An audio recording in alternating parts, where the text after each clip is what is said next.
ஷாலம் நல்லா எப்படி இருக்கீங்க? கர்த்தர் இயேசு கிறிஸ்துவின் இனி நாமத்தில் வாழ்த்துக்கள் பல. இன்றைய நாளிலும் நீதிமானாக மாற்றும் நீதிமொழிகள் 11வது நாளாக இருக்கிறது. 11வது நாளில் 11வது நீதிமொழிகளில் 1வது வசனம், கள்ளத்தராசு கர்த்தருக்கு அருவருப்பானது, சுமத்திரையான நிறைக்கல்லோ அவருக்கு பிரியங்கள். கள்ளத்தராசு கர்த்தருக்கு அருவருப்பானது, கர்த்தருக்கு விருப்பமில்லாத கள்ளத்தராசு தான். ஏன்னா அப்போ லாபம் வரும்.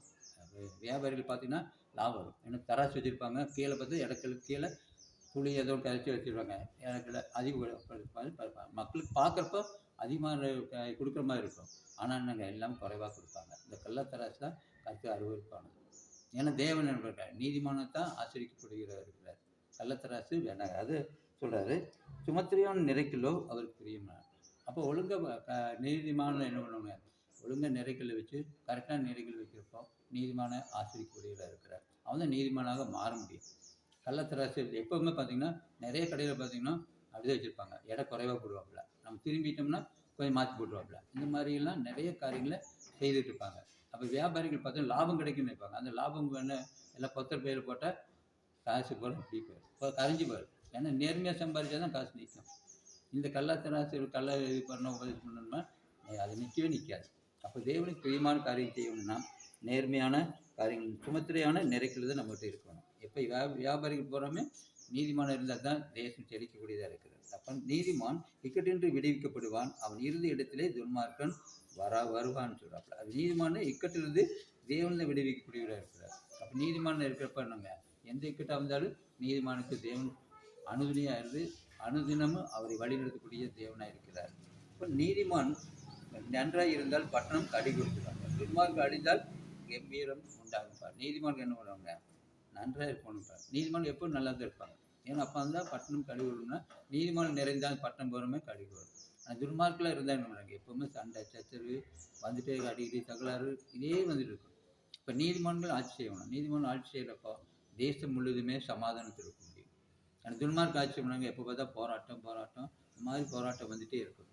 அப்போ நம்ம நீதிமானாக இருக்கும். நீதிமான் இருந்தால் தான் தேவன் என்ன பண்ணுவார், தேசத்தை ஆசிரியக்கூடியவர்கள். செம்மையானவருடைய ஆசீர்வாதத்தினால் பட்டணம் நிலை பெற்றவங்க, துன்மார்க்கு வாயினால் அது இடித்து விழுந்தாங்க. செம்மையானவங்களை நீதிமான செம்மையான வழியில் நடக்கிறப்போ தேசம் முழுவதுமே பட்டணம் முழுவதுமே ஒரு நல்ல ராஜா இருந்தால் என்ன பண்ணுவாங்க, தேவன் எல்லாத்தையும் ஆசிரியக்கூடிய தேவனாக இருக்கிறார்.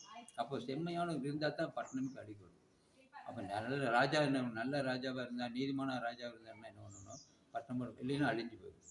மதுரை எப்படி அழிஞ்சுது, நீதிமான் இருந்தால் தான். ராஜன் நெய்தியாக தான் நடந்தார், ஆனால் என்ன ஒரே ஒரு குற்றத்து நிமித்தமாக அது பட்டணமே அழிஞ்சது. இது மாதிரி நிறைய காரியங்கள் வந்துருக்கு. நிறைய ராஜ்யங்கள் அழிஞ்சிருக்கு, நீதிமான் இல்லாத ராஜ்யங்களும் அழிஞ்சிருக்கு.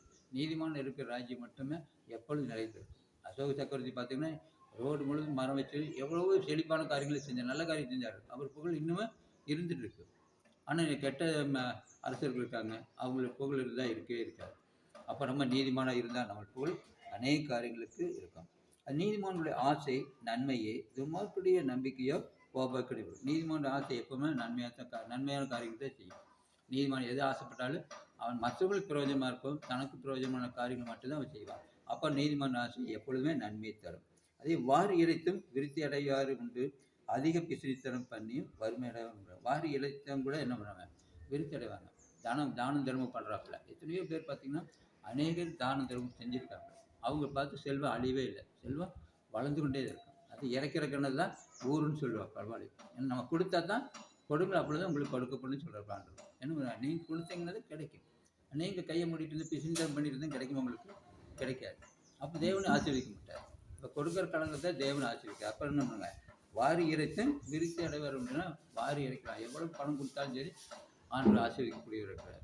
கோல்கட் கம்பெனி பார்த்தீங்கன்னா கோல்கட் கம்பெனி தன்னுடைய முதல்ல 10 பாகம் தான் கொடுத்தாங்களாமா ஆண்டுகளுக்கு. இப்போ 90 பாகம் கொடுக்குறாங்க. அப்போ அந்த கம்பெனி யாருமே மீறி போக முடியாது. அது மீறி எந்த கம்பெனியும் வர முடிய மாட்டேங்குது. அவ்வளோக்கு தானே ஐஸ்வர்யம் இருக்கிறது. காரணம் என்ன, அவங்க ஆண்டுகளுக்காக நிறைய கொடுக்குறாங்க, அதனால அவங்க விருத்தி அடைகிறாங்க. தானியத்தை கட்டி வைக்கிறவருடைய ஜனங்கள் செவிப்பார்கள், விற்கிறவனுடைய தலையின் மேல் ஆசீர்வாதம் வரணும்.